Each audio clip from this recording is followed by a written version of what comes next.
नमस्कार। व्यक्ति विषय र विशेषमा यहाँहरूलाई स्वागत छ। म नयन सापकोटा। यो कार्यक्रम तपाईले नेपाल एफएम र रेडियो क्यान्डिड मार्फत पनि प्रत्यक्ष सुन्नु भएको छ। दर्शक, आजको यो श्रृङ्खलामा हामीसँग संवैधानिक कानुनका जानकार प्राध्यापक गणेश दत्त भट्ट हुनुहुन्छ।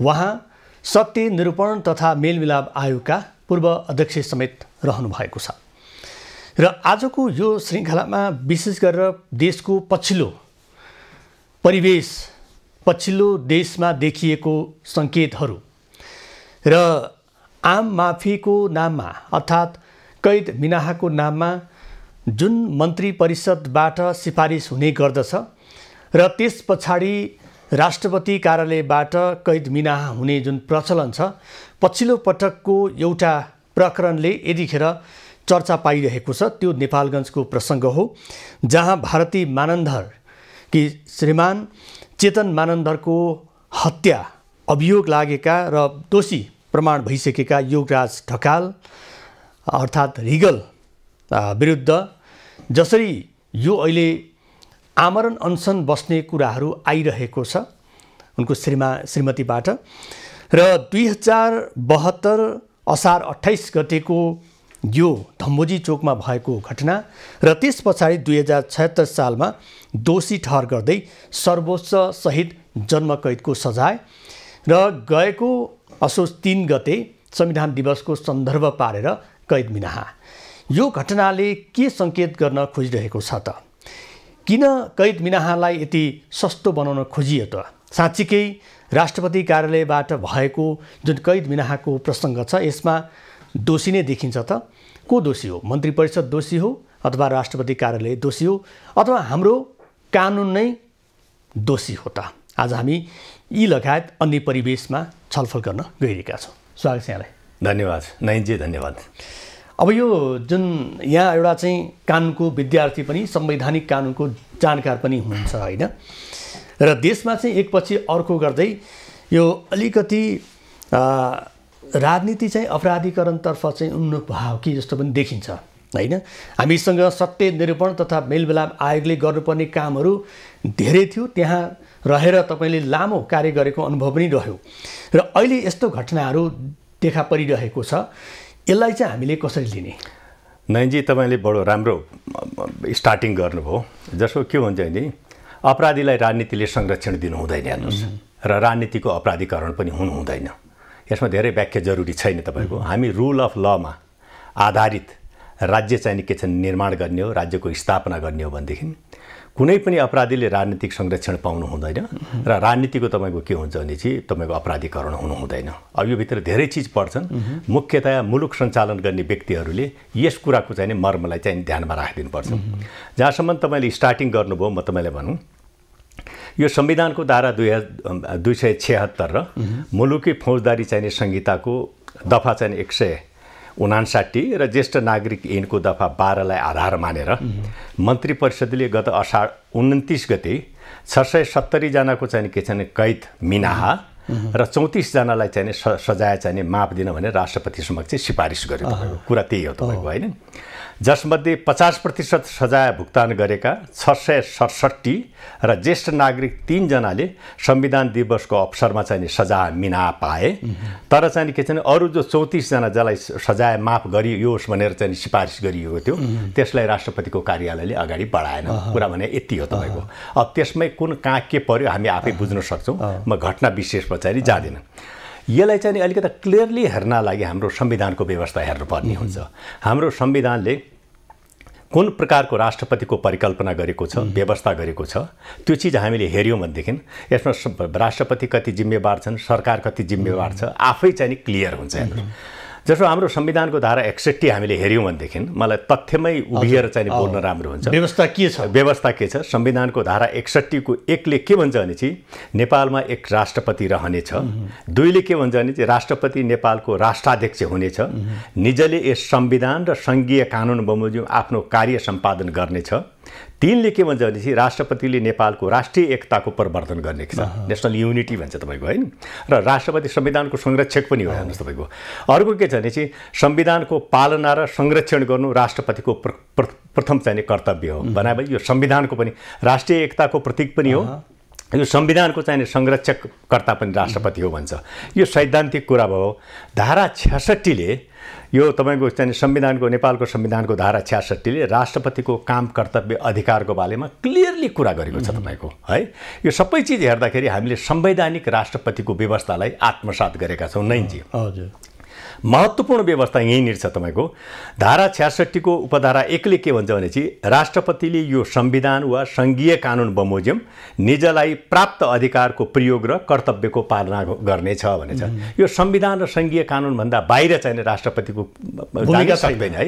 उसको सम्पूर्ण काम र कर्तव्य चाहिँ नेपालको संविधान र त्यो संविधान अन्तर्गत बनेको चाहिँ सङ्घीय कानुन अनुरूप चाहिँ हुनेछ र त्योभन्दा बाहिर राष्ट्रपति जान सक्दैन भनेर राष्ट्रपतिको क्षेत्राधिकार क्लियरली चाहिँ संविधानले डिफाइन गरिदिएको अवस्था छ। भनेको अब यो राष्ट्रपतिको काम कर्तव्य र अधिकार होइन, यसमा चाहिँ धारामै उल्लेख गरिएको छ, क्षेत्राधिकार पनि उल्लेख गरिएको छ। अब जुन यो चाहिँ कैद मिनाहको प्रसङ्ग छ, यसमा चाहिँ मन्त्री परिषदले सिफारिस गर्यो।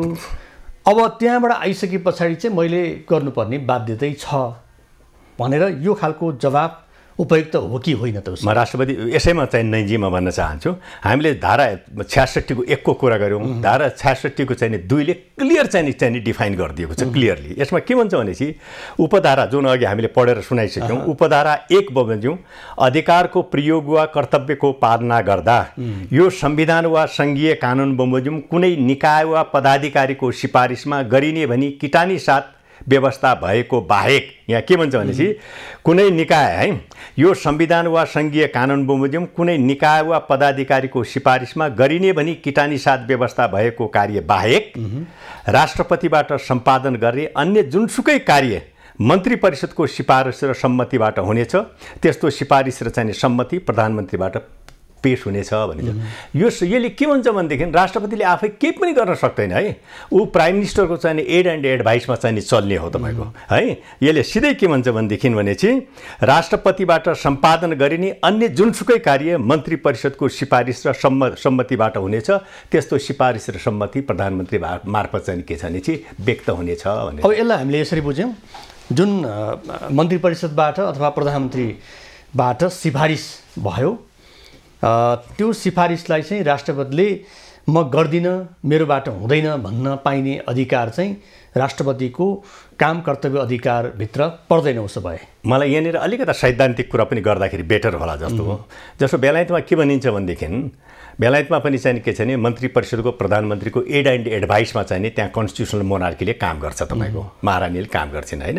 र के भनिन्छ भनेपछि यदि तपाईँको रानीलाई अथवा राजालाई मृत्युदण्ड चाहिँ के छ भने दिने काने कुनै निर्णय गर्छ र त्यो निर्णय एप्रुभलका लागि चाहिँ महारानी कहाँ जान्छ भने महारानीले दायाँ बायाँ टाउको नहलाइकन त्यसलाई स्वीकृति गर्नुपर्छ भनेर भन्छन्।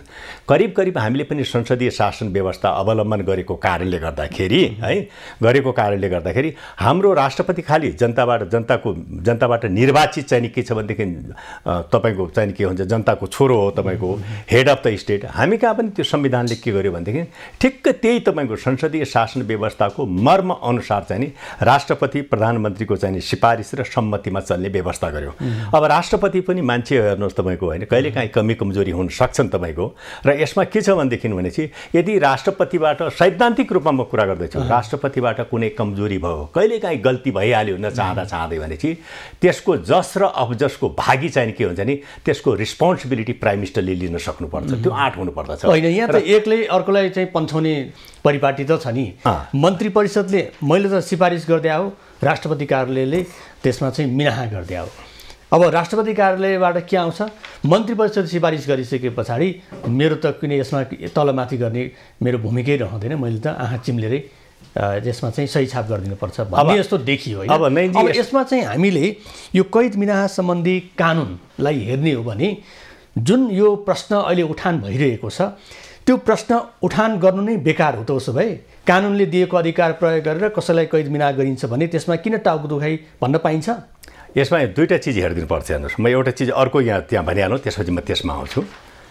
एउटा तपाईँको के छ भनेदेखि यहाँ एउटा छ जस्तो 34वटालाई चाहिँ के छ भनेदेखि यो तपाईँले हेर्नुभयो भनेदेखि अब हामीले अघि भन्यौँ जसमध्ये चाहिँ के छ भनेदेखि यो 34जनालाई जो चाहिँ के छ सजाय माफी दिनु भनेर सिफारिस गरेको थियो।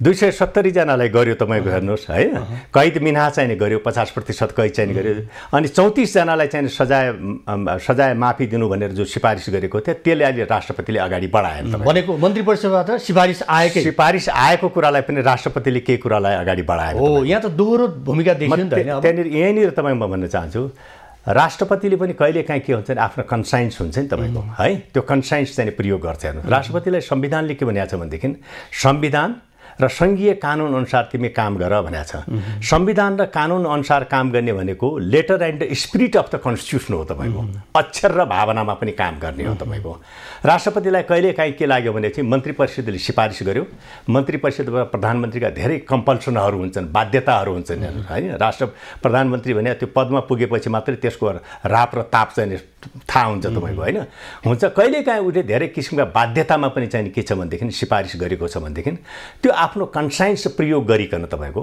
राष्ट्रपतिले कम्तीमा चाहिँ प्रधानमन्त्रीबाट क्लियर हुनुपर्छ हेर्नुहोस् तपाईँले यो चाहिँ सिफारिस त गर्नुभयो तर मलाई चाहिँ यसलाई स्वीकृत गर्नलाई मलाई कन्भिन्स गर्नुहोस् भन्छ र राष्ट्रपति कन्भिन्स भएन भनेदेखि तपाईँको तथ्य र प्रमाणको आधारमा त्यो पुष्टि भएन कन्भिन्स भएन भनेदेखि राष्ट्रपतिले कहिलेकाहीँ चाहिँ नि बडो भद्र किसिमले अभद्र किसिमले होइन भद्र किसिमले त्यसलाई अस्वीकार गर्न पनि सक्नु पर्दछ त्यो केका लागि भनेदेखि letter and spirit of the कन्स्टिट्युसनलिजमको चाहिँ भावनालाई बचाउनको लागि त्यो गर्न सक्नुपर्छ यहाँ तपाईँको के भयो भनेदेखि 34 जनालाई जो सजाय माफी दिनका लागि राष्ट्रपति समक्ष सिफारिस गरिएको थियो तपाईँको 670 जनालाई चाहिँ के छ भनेदेखि कैद बिना भयो र 34 जनालाई सजाय माफीका लागि जो दिएको थियो राष्ट्रपतिले त्यहाँ अडियो हेर्नुहोस् त्यसकारण के हुन्छ भने संविधानमा सबै चिज लेखिएको हुँदैन कयौँ कुरा तपाईँको चाहिँ अलिखित हुन्छन् जो तपाईँको के हुन्छ भने चाहिँ संविधानको अभ्यास गर्दाखेरि अभ्यासद्वारा चाहिँ के चाहिँ हुन्छन् र कहिलेकाहीँ के हुन्छ भने लेटर एन्ड स्पिरिट मैले भने नि तपाईँको संविधानको भावना मर्म जुन किसिमको जुन हामीले राजनीतिक पद्धतिलाई चाहिँ आत्मसात गरेको छु त्यसको चाहिँ के चाहिँ भावना विपरीत तपाईँको कहिलेकाहीँ प्रधानमन्त्रीले उसका बाध्यताले गर्दाखेरि सिफारिस गर्यो भनेदेखि त्यहाँ यो तत्कालको लागि हुँदैन के भनेपछि यो जस्ट फियर एन्ड रिजनेबल छैन है तपाईँको यसमा अर्को 34 जनालाई जुन सिफारिस गरिएको कैद मिनाहाको लागि उनीहरूले त मन्त्री परिषदले त त्यो छुट देऊ अथवा उनीहरूलाई पनि मुक्त गरिदेऊ भनेर सिफारिस गरिदिँदाखेरि राष्ट्रपति कार्यालयबाट भएन तर यहाँ जुन प्रश्न उठेको छ जुन यो योगराज ढकालको कैद मिनाहा गरिएको सन्दर्भमा जुन पीडित पक्षबाट जुन एउटा चाहिँ आक्रोश व्यक्त भएको छ र अनसन बस्ने कुराहरू पनि आइरहेको छ होइन यसलाई चाहिँ हामीले कसरी लिने 34 जना अयोग्य हुने जुन प्रश्न अहिले आइरहेको छ ढकालको विरुद्धमा उनी चाहिँ योग्य हुने यसलाई चाहिँ राष्ट्रपतिले अब कसरी पुष्टि गर्नुहुन्छ त म यसमा तपाईँको के भनौँ भने अघि एउटा चिज हामीले फेरि एउटा जस्तो संविधानको व्यवस्था पनि हामीले हेऱ्यौँ अघिल्लो त हामी राष्ट्रपतिको काम कर्तव्यको अधिकारको बारेमा हामीले छलफल गऱ्यौँ संविधानको चाहिँ के छ भने धारा चाहिँ 66 को 2 को व्यवस्था हामीले भनिसक्यौँ संविधानको धारा 276ले माफीका सम्बन्धमा व्यवस्था गरेको छ 276 है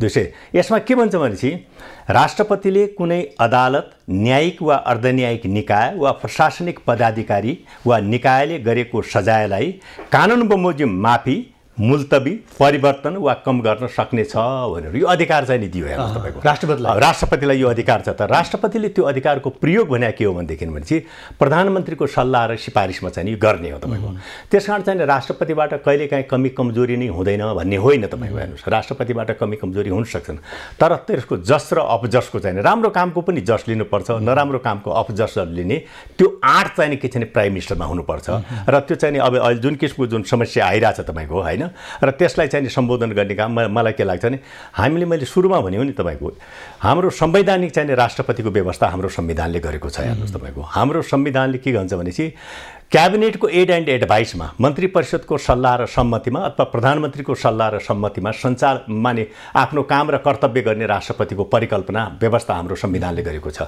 र त्यसकारणले तपाईँको के हुन्छ भनेदेखि भने यसलाई राष्ट्रपतिलाई सिधै दोष दिनुभन्दा तर राष्ट्रपति अब हामी कहाँ के छ भने भर्खरै गणतन्त्र आएको छ हेर्नुहोस् कति भयो यो संविधान लागू भएको 8 वर्ष कम्प्लिट भएर हामी 9 वर्षमा जाँदैछौँ हेर्नुहोस् हामी अभ्यासमा छौँ केही कमी कमजोरी छन् भनेपछि बिस्तारै यो तपाईँको चाहिँ सङ्लिँदै जान्छ हेर्नुहोस्। जस्तो अहिले नि नेपालगञ्जको केसमा भन्नुभयो तपाईँको राष्ट्रपतिबाट चाहिँ जुन भयो त्यसमा जुन किसिमको टिका टिप्पणी जसरी आइरहेछन् तपाईँको, यसले भोलि के हुन्छ नि तत्कालको लागि के गर्छ थाहा छैन, तर भोलिको लागि पद्धतिलाई परिमार्जन गर्नुको लागि धेरै मद्दत गर्छ हेर्नुहोस् है। यही सचेतना तपाईँहरू जस्तो मिडियाबाट जसरी चाहिँ के छ नि यो न्युजहरू आइरहेछ, जसरी हामी छलफल गरिरहेछौँ। र यहाँनिर एउटा कुरा के छ भनेदेखि यहाँ सँगसँगै बुझ्नुपर्ने कुरा के छ भनेदेखि एउटा महत्त्वपूर्ण कुरा चाहिँ हामीले अघि के भन्यौँ भनेदेखि यहाँनिर हामीले गर्दाखेरि के हामीले गऱ्यौँ भनेदेखि जस्तो चाहिँ कैद मिनाए पनि गर्न सक्छ, सजाय माफीको हामीले कुरा गऱ्यौँ। र यो तपाईँको के छ भने चाहिँ मुलुकी फौजदारी कार्यविधि संहिता 2074 को दफा 159 को 4 लाई हेर्न जरुरी छ हेर्नुहोस् तपाईँको है। यो तपाईँको के छ भने चाहिँ भविष्यका लागि यसलाई राम्रो किसिमले हेरिदियो भनेदेखि यस्तो किसिमको प्रश्न उठ्दैन। राष्ट्रपतिले गरेका कामहरूमाथि सम्भवतः यो प्रश्न उठ्ने अवस्था चाहिँ नहुन सक्छ। त्यसकारण चाहिँ यो मुलुकी फौजदारी संहिता 2074 को दफा 159 को 4 ले के भन्छ भनेपछि है उपदफा 3 मा भन्छ। उपदफा 3 मा भने चाहिँ माफी मिनाहा दिन सक्ने भन्ने तपाईँ है। उपदफा 3 मा जुनसुकै कुरा लेखिएको भए तापनि देखाएको कसुरमा कसुरदारलाई भएको सजाय माफी गर्ने, मुल्तवी राख्ने, परिवर्तन गर्ने, कम गर्ने वा हैन कारबाही गर्न कम गर्ने गरी कारबाही गर्न सकिने छैन भनेर यसमा के भन्यो भनेदेखि भनेपछि भ्रष्टाचार, यातना, जबरजस्तीकरणी, क्रूर तथा अमानवीय तरिकाले वा नियन्त्रणमा लिई ज्यान मारेको, जाति हत्या, विस्फोटन पदार्थ, अपहरण, शरीर बन्धक, व्यक्ति बेपत्ता, मानव बेचबिखन तथा ओसार पसार, सम्पत्ति शुद्धिकरण, 3 वर्षभन्दा बढी कैद, सजाय हुने, लागू औषधिको ओसार वा चाहिँ के छ कारोबार सम्बन्धी यस्तो चिजमा चाहिँ के छ भने अब यही कुरालाई त यहाँ ठ्याक्कै त्यहीसँग सन्दर्भित नै छ नि त हैन। यो जुन मिनाहा गरियो त्यो घटना त ठ्याक्कै त्यहीसँग छ, निश्चितसँग मिल्दोजुल्दो त्यही नै होइन। यो तपाईँको के छ जसरी त्यहाँ घट्न सक्नेलाई एउटा चाहिँ आधार मानेर जुन संविधानमा चाहिँ उल्लेख गरियो त्यही कुरा चाहिँ घटना घटेको छ भने फेरि त्यही कुरा चाहिँ राष्ट्रपतिबाट निश्चित रूपमा अब यहाँ के छ भनेदेखि केही न केही कमी कमजोरी काहीँ कतैबाट भएको कारणले नि यत्रो छलफल भइरहेको। अब चाहिँ एउटा चाहिँ राष्ट्रपति जस्तो एउटा संस्था जुन चाहिँ संविधानले चाहिँ सबै कुरा चाहिँ छर्लङ्ग रूपमा चाहिँ काम कर्तव्य अधिकार लगायत क्षेत्राधिकार तोकिदिएको छ, हामी कहाँ चाहिँ यो दल विशेषको एउटा संस्था बनिरहेको आरोप पनि लाग्छ नि कतिपय सन्दर्भमा। यस अगाडि पनि लाग्यो, त्योभन्दा अगाडि पनि लाग्यो र अहिले पनि एउटा छनक चाहिँ देखिरहेको छ हैन। यसले गर्दाखेरि त्यो संस्थाको गरिमा नै अब घट्दैन। नयनजी एउटा कुरा के हो भने हामीले गणतन्त्रपछि 3 वटा राष्ट्रपति हामीले पायौँ तपाईँको हैन। कसैले 8 वर्ष 10 वर्ष चलाउनु 3 वटा। यो तेस्रो राष्ट्रपति अहिले सम्माननीय रामचन्द्र पौडेलजी हुनुहुन्छ तपाईँको। मलाई के लाग्छ नि यो बिचमा कमी कमजोरी नै भएका छैन भन्ने होइन तपाईँको। पहिलो राष्ट्रपतिमाथि पनि चाहिँ प्रश्नहरू उठे, उहाँले केही चिज मैले संविधान अनुसार गर्न सकिनँ भनेर आफै पनि स्वीकारोक्ति दिनुभयो। अर्को चाहिँ सेकेन्ड टाइमको राष्ट्रपतिज्यूमाथि पनि धेरै प्रश्नहरू उठे तपाईँको हैन। उहाँ चाहिने भन्दा बढी एक्टिभ हुनुभयो, संविधानको भावनाभन्दा प्रश्नहरू उठे। त्यो कति जायज थियो कति जायज थिएन अलिकति डिपली चाहिँ अध्ययन भएको छ कि छैन म भन्न सक्दिनँ। अहिलेको राष्ट्रपतिज्यूमा पछि आइसकेपछि 2-3 वटा इस्युमा चाहिँ नि उहाँले अलिकता एउटा राष्ट्रपतिको गरिमा अनुसार चाहिँ काम गर्नु भएन, संविधानको मर्म र भावना अनुसार काम गर्नु भएन। अहिले दलीय चाहिँ के छ भने चाहिँ आस्था अनुसार दलीय प्रभावमा काम भयो भने यस्ता किसिमका चाहिँ के छ नि यसलाई चाहिँ के छ नि गुनासो भन्छु म, आरोप भन्दा पनि गुनासो भन्छु। यहाँले भने ठिकै हो तपाईँको के छ भने चाहिँ राष्ट्रपति भनेको राष्ट्रिय एकताको प्रतीक हो। यो संविधानको संरक्षक भएको कारणले गर्दाखेरि कुनै ठाउँमा पनि संविधान र संविधान अन्तर्गत बनेको चाहिँ कानुनहरूको बर्खिलाफमा चाहिँ राज्यले काम गर्छ भने ए तिमी यसो नगर है, यो गर्नु हुँदैन भनेर चाहिँ हुन्छ। तर मैले यहाँलाई भनिहालेँ कमी चाहिँ दललाई हेर्नुभयो यो मैले तपाईँको के छ नि कमी कमजोरी भन्दा पनि यसलाई अलिकता उत्ताउलो भाषामा कुरा गर्दाखेरि अलि सौम्य भाषामा कुरा गरौँ तपाईँको। मैले राष्ट्रपतिको साइडबाट मैले भने 3 वटा राष्ट्रपतिका साइडबाट कुनै ठाउँमा कमी कमजोरीहरू भएका छन् तपाईँको हैन। र मलाई के हुन्छ राष्ट्रपतिको प्युरिटी अफ द प्रेसिडेन्ट भन्छ नि त्यसलाई बचाउने काममा, त्यसको निष्पक्षतालाई, त्यसको स्वतन्त्रतालाई, त्यसको गरिमालाई बचाउने काममा नेपाल सरकारको भूमिका धेरै महत्त्वपूर्ण हुन्छ। त्यसमा पनि प्राइम मिनिस्टरको भूमिका धेरै महत्त्वपूर्ण हुन्छ। र कहिलेकाहीँ चाहिँ राष्ट्रपतिलाई के लाग्यो भनेदेखि प्रधानमन्त्रीको तर्फबाट अलिकता मैले गर्न नहुने काम सिफारिस भएर आउँदैछ भनेपछि शङ्का लाग्यो भनेदेखि उहाँले प्राइम मिनिस्टरलाई चाहिँ के छ भनेदेखि बोलाएर, किनभने सबभन्दा nearest and dearest adviser of the president भन्छ, सबभन्दा नजिकको चाहिँ सबभन्दा बढी राष्ट्रपतिले सरसल्लाह र चाहिँ छलफलमा बस्नुपर्ने भने नि आफ्नो प्राइम मिनिस्टरसँग हो। प्राइम मिनिस्टर आफूसँग बोलाएर र सम्माननीय प्रधानमन्त्रीज्यू यस्तो किसिमको सिफारिसहरू नपठाउनुहोस् है, मैले यो सुनिरहेको छु भने इन्फर्मल चाहिँ फर्मल्ली होइन इन्फर्मल्ली चाहिँ त्यो किसिमको डायलग चाहिँ गर्न सक्नुपर्छ र प्रधानमन्त्रीले पनि आफ्ना चाहिँ अब अप्ठ्याराहरू राष्ट्रपतिलाई भन्ने र कहिलेकाहीँ आफ्नो आफूलाई धेरै अप्ठ्यारो पर्यो भने राष्ट्रपति मार्फत चाहिँ गाँठो पुगाउने पनि काम। तर अहिलेको यो राजनीतिक जुन एउटा चाहिँ समीकरण छ, यो समीकरणमा त प्रधानमन्त्रीले आफै एक्लैले चाहेर मात्रै पनि केही हुने अवस्था त छैन, किनभने अरू चाहिँ सहपाठी दलको दबाब भनौँ अथवा प्रभाव भनौँ त्यो अन्तर्गत चाहिँ गरिएन भने फेरि सत्तै नै खुस्किने सम्भावना चाहिँ प्रबल रूपमा छ। त्यस हिसाबले पनि यो बाध्यता यसमा चाहिँ सृजना भयो। मलाई के लाग्छ भने चाहिँ राष्ट्रपतिले कसैलाई पनि, राष्ट्रपति भने एकदमै असाध्य सम्मानित पद हो, मैले भने राष्ट्रिय एकताको चाहिँ प्रतीक, संविधानको संरक्षक, यो भन्ने बित्तिकै हामीले आफैले बुझ्नुपर्छ होइन। र के हुन्छ भने चाहिँ राष्ट्रपतिको पदलाई मिसयुज गर्ने काम चाहिँ के छ, दुरुपयोग गर्ने काम कसैले पनि गर्नु हुँदैन। त्यो हामीले गऱ्यौँ, राष्ट्रपतिकोलाई चाहिँ कमजोर बनायौँ, राष्ट्रपतिलाई चाहिँ दुरुपयोग गऱ्यौँ र राष्ट्रपतिको गरिमामाथि हामीले खेल्न सुरु गऱ्यौँ भनेदेखि अनन्तोगत त त्यसलाई एउटा व्यक्ति राष्ट्रपतिलाई असर पुर्याउँदैन। हेर्नुहोस्, त्यसले होल सिस्टमलाई चाहिँ के हुन्छ भने चाहिँ क्षय गर्छ, चाहिँ क्षयकरणतिर लैजान्छ। यो चिज कम्तीमा नेपालका मेजर पोलिटिकल फोर्सेसका लिडरहरूले, मेजर पोलिटिकल पार्टीहरूले बुझ्नु जरुरी छ। नेतृत्व तहमा बस्नेहरूले यो खालको चाहिँ हरकत गरिरहँदाखेरि यसले चाहिँ समाजमा कस्तो सन्देश प्रवाह गरिरहेछ? जुन अहिले राजनीतिक परिवेश हेरौँ, जुन अर्को नेपालगञ्जमा जुन एउटा चाहिँ सामाजिक सद्भाव खलबलिने तरिकाले चाहिँ त्यहाँ चाहिँ प्रदर्शनहरू भइरहेका छन्, कर्फ्यू लगाउनु परेको कुरा छ र पछिल्लो पटक चाहिँ त्यहाँ सेना नै परिचालन गरेको खबरहरू पनि आइरहेको छ होइन। यो विषयमा त अब संवेदनशील हुनुपर्ने होइन? म यसमा तपाईँलाई के भनौँ भनेदेखि कम्तीमा सम्माननीय राष्ट्रपतिज्यूले पनि आफ्नो क्षेत्राधिकारलाई क्लियरली बुझ्ने तपाईँको होइन, एकदम आफ्नो चाहिँ मैले के गर्नुहुन्छ के गर्नु हुँदैन, संविधानले मलाई के अधिकार दिएको छ के अधिकार दिए छैन, म यो के ठाउँमा छु भन्ने कुरा बुझ्नु जरुरी छ। हेर्नुहोस्, उहाँले चाहिँ नहुने कामलाई चाहिँ मैले नो भन्न सक्नुपर्छ, यो म गर्दिनँ तपाईँको है। यो संविधान र कानुनले चाहिँ मलाई पर्मिट गर्दैन भने यो काम म गर्दिनँ भनेर कम्तीमा किनभने राष्ट्रपति भइसकेपछि त्योभन्दा माथि कुनै ठुलो पद छैन। यो देशले, यो नेसनले कुनै एउटा व्यक्तिलाई, कुनै एउटा नागरिकलाई चाहिँ दिने भनेको सबभन्दा सम्मानित पद भनेको राष्ट्रपतिको पद हो। त्यो बेला चाहिँ के छ, राष्ट्रपतिले संविधानलाई हेर्ने हो, नेपाली जनतालाई हेर्ने हो, न्यायको कुरालाई हेर्ने हो, आफ्नो चाहिँ के छ पूर्व राजनीतिक दलको चाहिँ केसँगको संलग्नताले टोटली बिर्सिनुपर्छ। हेर्नुहोस् तपाईँको, म सबै राजनीतिक दलको राष्ट्रपति हुँ, म सबै नेपालीको राष्ट्रपति हुँ, मेरो कुनै पनि क्रियाले गर्दाखेरि कुनै पनि व्यक्ति पीडित नहुनु परोस्। त्यस्तो होला हाम्रो देशमा त अब न्यायालयमा पनि फलानुले चाहिँ मलाई चाहिँ प्रधान न्यायाधीश बनाइदिएको उसलाई चाहिँ यसो नुनको सोझो गर्नै पर्यो भन्ने छ। अब राष्ट्रपतिको भूमिकामाथि पनि दलीय रूपमा चाहिँ दलले हराएको खटाएको गर्ने प्रचलन बढी नै रहेको छ।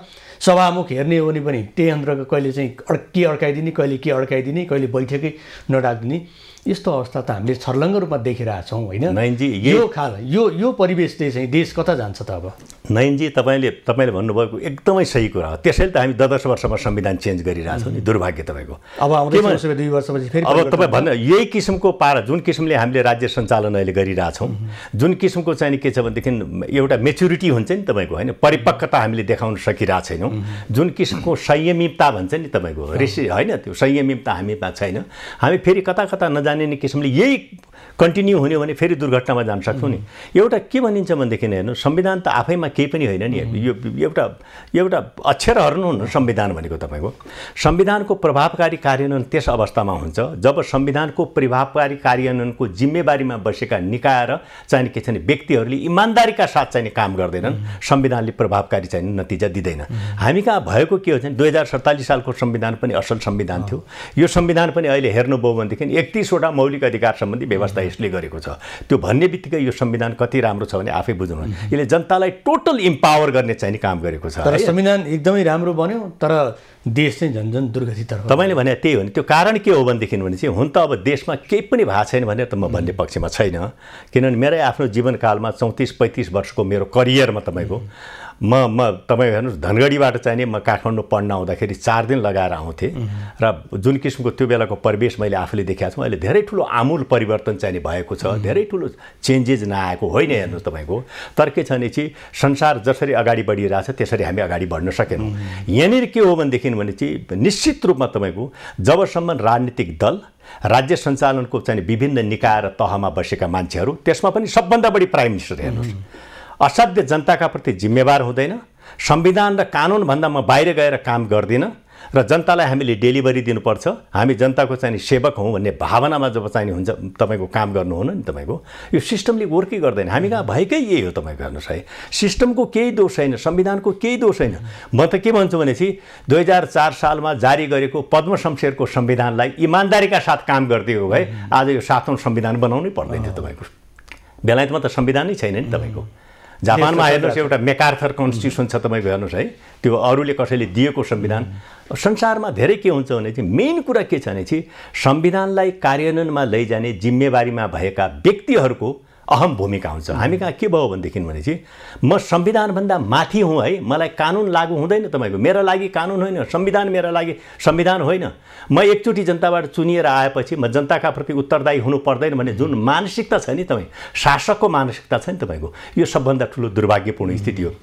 तपाईँले भने जस्तै डेमोक्रेसीमा त रुल अफ लमा त दण्डहीनता त हुनु हुँदैन नि भाइ। कुनै पनि व्यक्तिलाई चाहिँ अपराधी छ भनेदेखि त्यसले कानुनको कठघारामा उभिनै पर्छ, सजाय पाउनै पर्छ। तर अहिले त दण्डहीनता चाहिँ बढ्दै गइरहेछ, जसले गर्दाखेरि संविधान कार्यान्वयन होइन त्यसलाई चाहिँ झन् दुर्घटनातर्फ लानु। होइन, मैले के हुन्छ भने चाहिँ सानो सानो कमजोरीले कहिले ठुलो पहाडको रूप लिन सक्छ हेर्नुहोस्। कहिले काहीँ कमजोरी हुन्छ, राज्य सञ्चालन गर्ने समयमा कमी कमजोरी हुन्छन्, त्यसबाट लेसन लर्न गरेर भविष्यमा चाहिँ त्यस्तो किसिमको गल्ती गर्नु हुँदैन। तर हामी कहाँ तपाईँले भने जस्तै गल्ती नगरौँ भन्दा पनि गल्ती झन्झन बढ्दै गयो। एक्ज्याक्टली त्यो अब देखिरहेको छ मैले, त्यसमा के भन्ने तपाईँको, त्यो गर्नु हुँदैन। त्यो गर्दाखेरि के हुन्छ नि, उहाँहरू आफू पनि डुब्नुहुन्छ, नेपाल पनि डुबाउनुहुन्छ, संविधान पनि डुबाउनुहुन्छ, व्यवस्था पनि डुबाउनुहुन्छ। यो नगरौँ तपाईँ। हस्, हामीसँग समय सकिएको छ। यो महत्त्वपूर्ण समय र संवादको लागि धेरै धेरै धन्यवाद यहाँलाई। धन्यवाद, थ्याङ्क यू।